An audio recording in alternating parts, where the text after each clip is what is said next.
The year is 1610, and the world is not flat, but it is certainly fixed, rigid in the celestial perfection decreed by man for 1,000 years.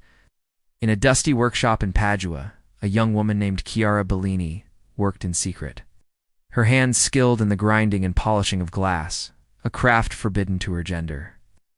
She was the shadow apprentice to the great Galileo, the one who saw beyond the practical mechanics of magnification and into the heart of light itself.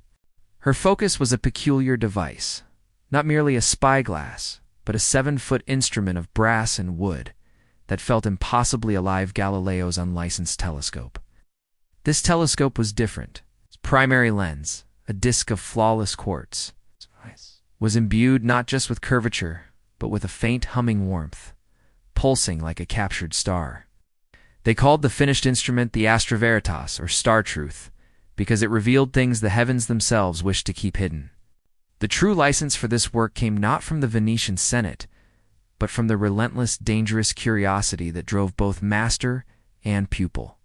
One crisp November evening, while cataloging Jupiter's moon-steeny loyal satellites that defied geocentric doctrine, Gara felt the quartz lens thrum harder. She adjusted the focus, expecting the crisp, white swirl of the planet's storms, but instead, the image dissolved into a scene not of space, but of Earth. Through the eyepiece, she did not see a celestial body. She saw a small, rain-swept square in a distant northern village. The air in the workshop dropped 10 degrees. The faint scent of wood smoke and wet stone filled Chiara's lungs, overwhelming the usual smell of beeswax and copper. A crowd huddled beneath eaves, their faces shadowed by suspicion and fear, fixed on a makeshift wooden scaffold in the center of the square. Tied to the scaffold was a young woman, Alara, her hands bound by thick hemp, her head bowed in resignation. Chiara recognized the cruel, inescapable ritual, a witch trial, the final desperate act of the ignorant fighting against the rational. But the Astra Veritas did not merely show her the scene. It showed her the truth behind it, rendering a terrible metaphysical analysis. The telescope highlighted the woman's innocence with a faint golden aura that seemed to repel the dark stains of the surrounding timber. Then Chiara focused the lens on the man leading the accusation, Magistrate Lucian, his face pinched with false piety, clutching a heavy, leather-bound scripture. The lens peeled back his skin, not physically but spiritually, revealing the grotesque machinery of his motivation. Inside the magistrate, the telescope showed a swirling vortex of avarice, a deep-seated greed focused on Ilara's tiny inherited plot of land. Ilara's witchcraft was her superior knowledge of herbs and salves, a threat to the magistrate's brother, the village's official and useless physician. The Astra Veritas was not an astronomical device, it was a moral microscope, turning starlight into soul-light. Chiara pulled away, breathing raggedly, the cool brass of the telescope suddenly feeling like a burning coal in her grip. She recounted the entire terrifying vision to Galileo the next morning, her voice shaking with adrenaline and the chilling realization of the lens's true power. Galileo, wiping the chalk dust from his hands, listened intently, his famous keen eyes growing narrow and grave. "Chiara, my child, this confirms my fears. The instrument is too potent. It captures not light, but the temporal echo of truth itself," he declared, pacing. He confessed that the quartz lens was not of this earth, but a fragment of a greater forgotten angina, crystalline core found buried during an ancient Roman excavation. If the Church finds this, if Cardinal Aldobrandini understands what this telescope can reveal, they will burn us both for heretics and sorcerers, he warned. Cardinal Silvio Aldobrandini, the self-proclaimed hammer of heresy, saw no difference between a mathematician who claimed the earth moved and a peasant who claimed to fly. To Aldobrandini, any knowledge not sanctioned by ancient text was a direct channel to demonic influence. Science was merely witchcraft in disguise. The cardinal had already deployed his Jesuit agents, men trained in intellectual combat and theological interrogation, to monitor Galileo's every shadow. That afternoon, a courier arrived with a sealed message for Galileo, a summons from the Inquisition's representative in Venice. The charge was vague, unauthorized, and perilous speculation on the structure of the divine firmament. Galileo knew the end was near. It was not his words they feared. It was the power of the tool he used to observe. He hurried Chiara to a hidden compartment beneath the floorboards, instructing her to retrieve the spare, heavily leaded viewing lens. "Take the lens, Chiara, hide it. The Astra Veritas is dangerous now. We cannot risk the truth falling into the hands of dogma," Galileo commanded. But Chiara could not forget Alara. The image of the woman on the scaffold, bathed in the faint golden light of innocence, was seared into her mind. "Master, the woman Elarashi is a victim of greed, not magic. If the lens can see the truth, it can also project it," Chiara countered, her voice determined. Galileo grabbed her shoulders, his gaze intense. "To expose the truth is to invite the full fury of the Holy Office. It is not worth your life, child." But the true spirit of the Enlightenment was not just observation, it was intervention, the application of reason to combat darkness. She made her decision then. She would save the woman. She would use the cosmic lens to disrupt the earthly lie. While Galileo prepared a decoy telescope, a beautifully crafted but inert wooden instrument, Quea prepared for her journey. She disassembled the Astra Veritas, taking only the core quartz lens and securing it in a heavy, silk-lined leather pouch she wore beneath her simple tunic. The lens felt heavier now, warm and restless, seeming to urge her northward toward the distant trial. Just before dawn, a pounding came at the workshop door, not the measured knock of a messenger, but the desperate battering of the Inquisition's guard. "The Holy Office? Open in the name of God!" A stern voice bellowed, followed by the sound of wood splintering. "Go, Chiara. Use the hidden passage, and may the stars grant you speed," Galileo whispered, distracting the guards at the main entrance with a theatrical cry of surrender. Chiara scrambled down the cramped, dark passage, clutching the lens pouch to her chest, the lens throbbing with silent urgency. She emerged into the pre-dawn streets of Padua, a shadow merging with the fog, fleeing the great center of learning toward the rural obscurity of Valenza.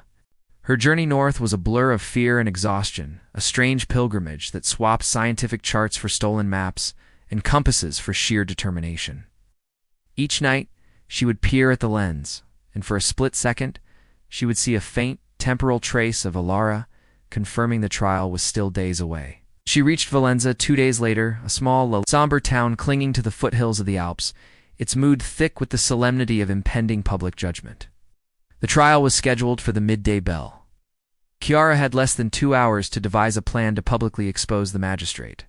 She found a spot opposite the main square, near the clock tower, offering a clear, elevated view of the entire proceeding.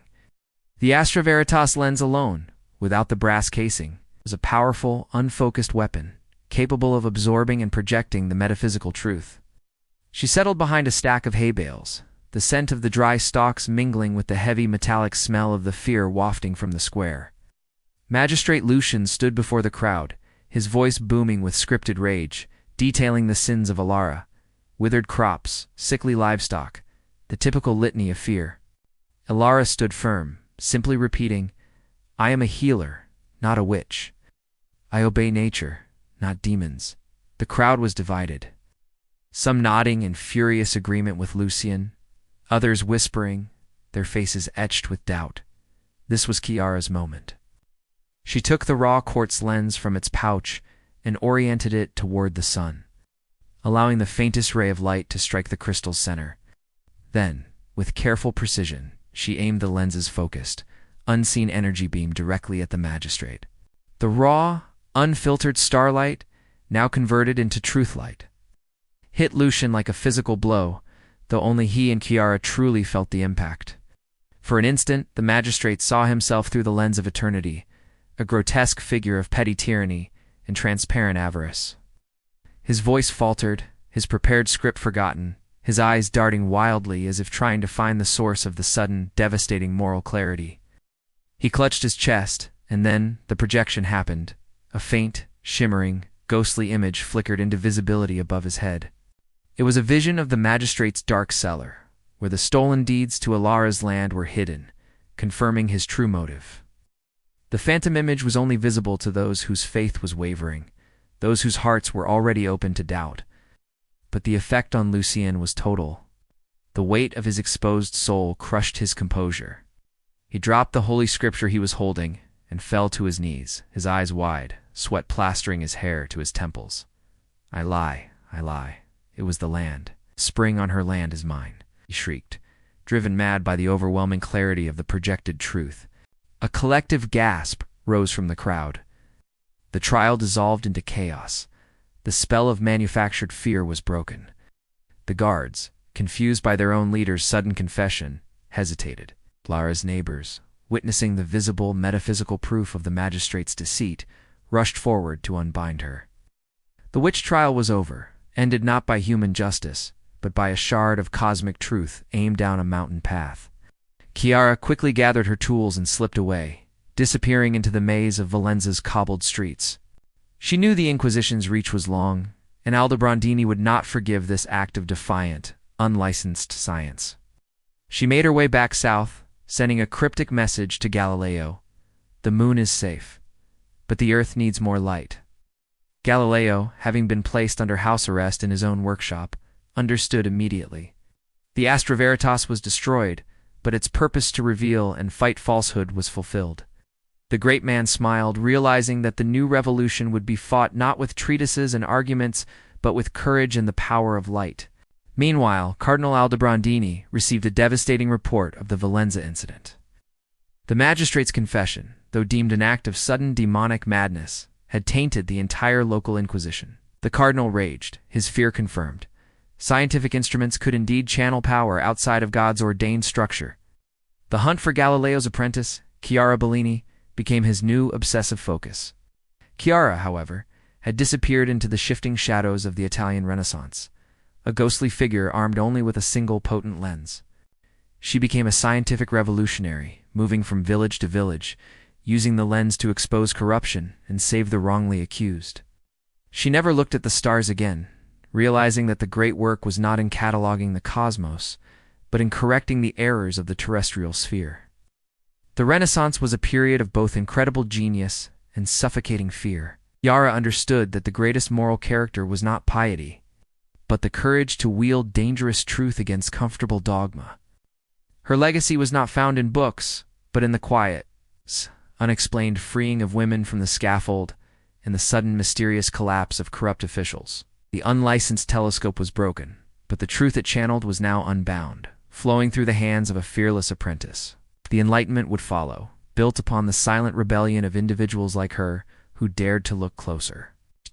They did not just see the moons of Jupiter, but the motives of men. The true moral lesson of the Astra Veritas was that the pursuit of knowledge is worthless without the moral courage to apply it for the good of humankind. Chiara's ultimate act was a perfect fusion of art and science.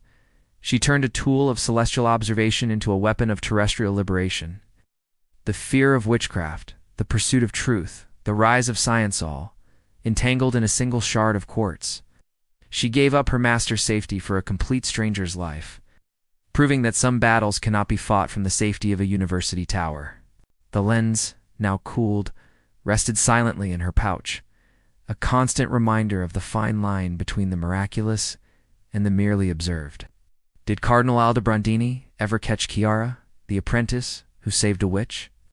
And how did a piece of cosmic quartz end up buried in ancient Rome? Write your opinions below. Share and subscribe to Storycraft Studio.